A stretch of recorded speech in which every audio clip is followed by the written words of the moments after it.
मछलियों ने वो फल देखकर उसे खा लिया।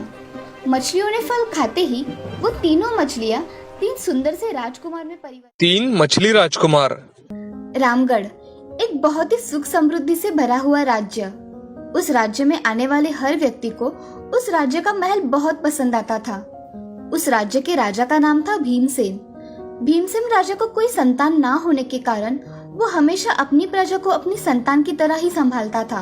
उन्हें कोई भी समस्या हो तो भीमसेन राजा जल्द से जल्द उसे सुलझा देता था। भीमसेन राजा की पत्नी का नाम था सुनैना। महारानी सुनैना दिखने में बेहद खूबसूरत थी, मगर वो हमेशा इस दुख में रहा करती थी कि उसकी खुद की कोई संतान नहीं है। एक दिन उनके राज्य में एक पुरोहित जी आए। पुरोहित जी भीमसेन राजा से, प्रणाम महाराज। आइए पुरोहित जी, आपका स्वागत है। महाराज, मुझे आपसे कुछ बात करनी थी। हाँ कहिए पुरोहित जी, क्या काम है आपको? महाराज, मैंने आपकी पत्रिका देखी है तो उसमें आपके नसीब में पुत्र सुख है, मगर 18 साल के बाद आपके यहाँ 3 पुत्र होंगे और वो बहुत तेजस्वी होंगे। पुरोहित जी, क्या 18 साल तक हमारे नसीब में इंतजार ही करना होगा? हाँ महाराज, आपको प्रतीक्षा करनी ही होगी और उसका फल बहुत अच्छा होगा। तब तक आप अपनी प्रजा का अच्छी तरह से ख्याल रखिए और उनकी सेवा कीजिए। जी पुरोहित जी। महाराज, मुझे आज्ञा दीजिए, मुझे दूसरे राज्य में जाना है। जी पुरोहित जी।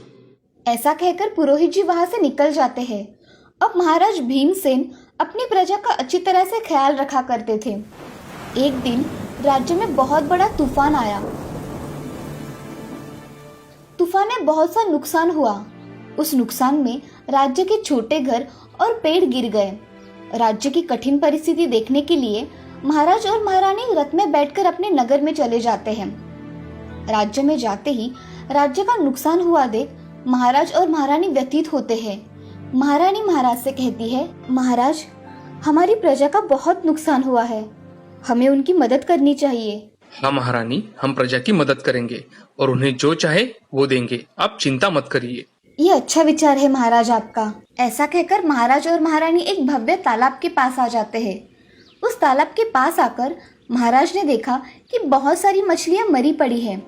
उन्हें देख महाराज और महारानी दुखी हो जाते हैं। महाराज महारानी से, महारानी देखो, इस सुंदर तालाब की मछलियां कैसी मरी पड़ी है। हाँ महाराज, देखा, मगर हम इनके लिए अब कुछ नहीं कर सकते। हाँ महारानी। वहाँ से दोनों महल की ओर जा रहे थे, तभी एक पेड़ के नीचे एक दिव्य साधु अपनी साधना में लीन थे। उन्हें देख महारानी महाराज से, महाराज, वहाँ देखिए, उस पेड़ के नीचे एक साधु अपनी साधना कर रहे हैं। क्यों ना हम उनसे आशीर्वाद ले लें? हाँ महारानी, चलिए हम उनके पास जाते हैं। महाराज और महारानी उस साधु के पास चले जाते हैं।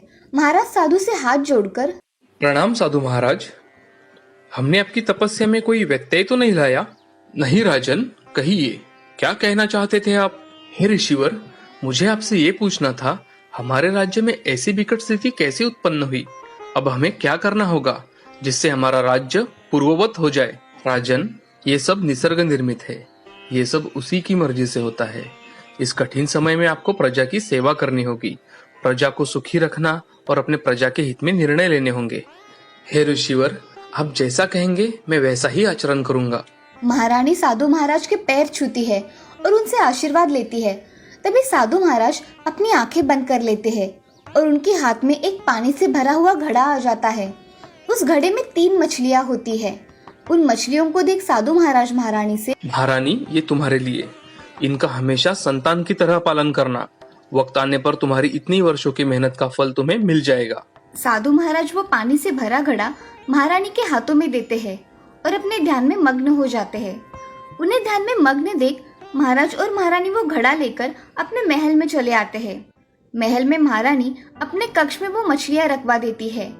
उसी दिन से रानी सुनैना उन मछलियों का अपने पुत्रों की तरह देखभाल किया करती थी। कुछ दिनों में मछलियां बड़ी बन गई। अब मछलियों के लिए महारानी ने बड़ा सा पात्र मंगवा लिया और उन मछलियों को उस पात्र में रखवा दिया। उन मछलियों से बातें करने में तथा उनके साथ वक्त बिताने में महारानी का समय निकल जाता था। अब ऐसे ही 15 साल बीत गए। अब मछलियां छोटी से बड़ी बन गई थी। महारानी ने उनके लिए अपने राजमहल के अंदर ही एक सुंदर सा तालाब बना दिया और उसमें वो मछलियाँ अब आराम से रहने लगी। महारानी हर वक्त मछलियों के साथ ही रहा करती थी। अब एक दिन महारानी और महाराज दूसरे राज्य जाते हैं। वहां जाकर उन्हें वही साधु महाराज मिले जो 15 साल पहले मिले थे। उन्हें देखकर महारानी और महाराज उनके पैर छूते हैं। प्रणाम ऋषिवर। सुखी रहो पुत्र। आप कैसे हो? बहुत सालों बाद आना हुआ तुम्हारा। ऋषिवर, राज्य के कारोबार में व्यस्त था, इसलिए आने का समय ही नहीं मिला। तपस्या का फल मिलने के लिए अभी सिर्फ 3 साल रह गए हैं महाराज। तुमने प्रजा की अच्छी तरह से सेवा की है, मैं बहुत खुश हूँ। धन्यवाद ऋषिवर, आपके कहे अनुसार हमने वैसे ही आचरण किया है। दोनों साधु महाराज के पैर छू के आशीर्वाद लेते हैं। तभी साधु महाराज महारानी से, महारानी, आपके इतने वर्षों की तपस्या जरूर सफल होगी। अब आपको एक काम करना होगा जिससे आपके राज्य में सुख और समृद्धि आ जाएगी। आपको मैंने जो 3 मछलियां दी थी, अब वो बहुत बड़ी बन गई है। उन्हें आपको राजमहल में एक छोटा सा तालाब बनाकर उसमें रखना है। वो तीनों मछलियां दिव्य है। अब इन 15 साल बाद उन मछलियों को बोलने की शक्ति प्राप्त होगी। आप मछलियां जैसे बोलेंगी वैसा ही कीजिए, आपका कल्याण होगा। धन्यवाद साधु महाराज, आपकी वजह से मुझे मेरा जीवन कैसे जीना है ये पता चला। आपका बहुत बहुत धन्यवाद। मेरा तो समय मछलियों के साथ कब निकल जाता है पता ही नहीं चलता। हाँ महारानी, आपने मछलियों की अच्छी तरह से परवरिश की है। अब उन्हें बोलने की प्रतिभा प्राप्त हुई है, तो उनके इच्छानुसार आप कीजिए। जी साधु महाराज। ऋषिवर, अब हमें जाने की आज्ञा दीजिए। ऐसा कहकर महाराज और महारानी साधु का आशीर्वाद लेके वहां से चले जाते हैं। महाराज और महारानी अपने महल में आते हैं। तभी महारानी अपनी मछलियों के पास चली जाती है और वो देखती है कि आज मछलियों का रंग भी थोड़ा बदला हुआ है। उन्हें ऐसे देख महारानी खुश हो जाती है और कहती है, अरे मेरी मछलियों का रंग कितना अच्छा हुआ है। मैं बहुत खुशनसीब हूँ कि मुझे ये 3 मछलियाँ मिली है। ऐसा कहते ही उनमें से एक मछली महारानी से, रानी माँ, हम बहुत खुशनसीब हैं कि हमें आप मिली है। हाँ मेरे बच्चों, मैं भी बहुत खुशनसीब हूँ। रानी माँ, हमारी शादी करने की इच्छा है, क्या आप हमारी शादी करवा देंगी? मेरी बच्चों की इच्छा है तो मैं तुम सबके लिए यहाँ एक अच्छा सा महल बनवा देती हूँ जिससे तुम्हें अच्छा लगेगा, और बाद में तुम्हारे लिए लड़कियाँ ढूंढूंगी। तुम सब वहाँ रह सकोगे। महारानी ने अपनी मछलियों के लिए तालाब में एक सुंदर सा महल बनवा लिया और उस महल में मछलियाँ खुशी खुशी रहने लगी। अब महारानी को उनके शादी के लिए योग्य कन्या ढूंढनी थी, इसीलिए उन्होंने अपने राज्य में सभी लोगों को ये बात बता दी। मेरी मछलियों से जो भी लड़की शादी करेगी उसे इस राज्य का हिस्सा मिलेगा। राज्य में ऐसे खबर फैलते ही उनके इस प्रस्ताव को लोग सुनकर अनसुना करने लगे, क्योंकि मछलियों को लड़की कौन देगा, ऐसा सोचकर लोग चुप रहने लगे। एक गरीब घर की 3 लड़कियां अपने माँ बाप की थोड़ी मदद हो जाए, इसीलिए उन्होंने शादी के लिए तैयार हो गई। वो 3 लड़कियां साथ में नदी के किनारे बैठी हुई थी। वो बहुत सोच में डूबी होती है। तभी उनके पास एक तोता आता है जो कि बोल सकता है। तभी वो लड़कियों से कहता है, क्या हुआ है? आप तीनों इतनी चिंता में दिख रही हो। कुछ नहीं, हम एक मछली से शादी करने वाले हैं। हमारा आगे क्या होगा यही सोच के डर लग रहा है। डरने की कोई बात नहीं। जब तुम उन मछलियों के पास जाओगी तो ये फल उनको खाने के लिए दे देना। तुम्हें खुद ब खुद पता चल जाएगा। अब तुम चिंता मत करो और ये फल लेकर तुम तीनों घर जाओ। ऐसा कहते ही तोता वो फल लड़कियों को देकर वहां से चला जाता है और लड़कियां वो फल लेकर घर चली आती है। अगले दिन लड़कियां तैयार हो जाती है। तभी राज्य के सैनिक आकर उन्हें लेकर चले जाते हैं। अब उन्हें तालाब के महल में भेज दिया जाता है। तभी लड़कियां बहुत डर जाती है।